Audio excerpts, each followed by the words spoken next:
Wa amila sholihan, dan dia beramal soleh. Ini juga penting ketika seorang mau berdakwah, paling tidak dia harus beramal soleh. Tapi Ustadz, gimana Ustadz? Ana ini belum beramal soleh. Maksudnya ana belum sholat malam. Boleh nggak ngajak orang sholat malam? Boleh nggak jamaah? Belum sholat malam ngajak orang sholat malam? Boleh nggak? Boleh. Boleh jamaah. Dia ngajak tapi dalam hatinya dia ingin sholat malam. Kadangkala ada orang-orang di muka bumi ini yang bisa sholat malam tapi nggak bisa puasa sunnah. Ada. Jadi kita ngelihat nih punya sohib nih ya, kita lihat dia sukanya begadang. Kita sukanya tidur habis isya. Kita ngomong, ente kan susah sholat malam, susah tidur malam tuh.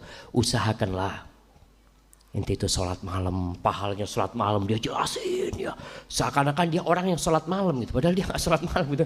Jelasin gitu. Nggak apa-apa, tapi niatnya dia ingin mengamalkan, bukan membohongin orang.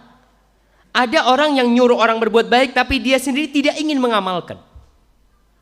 Dia sekedar sebagai khatib Dimashq. Ada cerita tuh, ada cerita namanya khatib Dimashq, penceramah Damaskus. Oh, ini orang ini ceramah khutbah Jumat. Biasanya tuh rumahnya khatib sama imam tuh di sebelahnya masjid. Rumahnya di sebelahnya tuh. Habis sholat Jumat, si suami ini biasanya makan makanan yang enak ya, prasmanan lah, semuanya ada.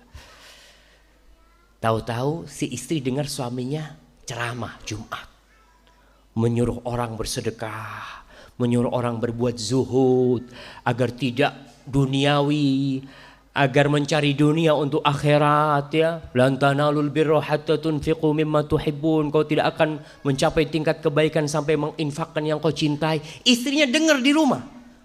Masya Allah, katanya kayaknya suamiku berubah ini, kata dia. Tuh makanannya dia sedekahkan jemaah ke tetangga-tetangganya. Selesai khutbah Jumat, pulang ke rumah. Hei, yo, mana makan siang? Makan siang apaan? Kata dia. Ana sudah sedekahkan sama tetangga. Ana pikir ente udah berubah, kata dia. Kata suaminya, ana tuh ceramah buat orang-orang Damaskus, bukan buat ente, kata dia. Subhanallah, yang seperti ini berbahaya. Itu yang kelak akan diazab oleh Allah Jalla Jalla ketika menyuruh orang berbuat baik. Atamuruna an-nas bil birri wa tansawna anfusakum. Kau menyuruh orang berbuat baik, kau lupa dengan dirimu sendiri. Itu yang berbahaya. Tapi kalau kita nyuruh orang sholat malam, kita tahu pahala sholat malam, tapi sebagian orang nggak bisa jamaah. Berat dia ya, karena mungkin dia pulang kerja kecapean. Tapi ada orang yang kerjanya santai, sampaikan. Tapi syaratnya ingat, orang yang mengajak kepada Allah wa amila sholihan, dia beramal soleh. Dia harus mengamalkan apa yang dia dakwakan semampu dia. Terus bagaimana Ustadz kalau dia tidak menyampaikan karena dia merasa nggak nyaman? Ana belum sholat malam, masa nyuruh orang sholat malam? Dosa 2 kali dia. Karena seharusnya dia memberitahu saudaranya tentang amal kebajikan, dia tidak memberitahu dia. Kasih tahu, mungkin dia bisa mengamalkan. Waddalu 'alal khairi kafa'ilihi. Orang yang menunjukkan orang lain berbuat baik, dia pahalanya sama. Pernah pada suatu hari datang kepada Rasulullah SAW seorang lelaki minta supaya dikasih kendaraan lah, mau ikut, dia nggak punya kendaraan.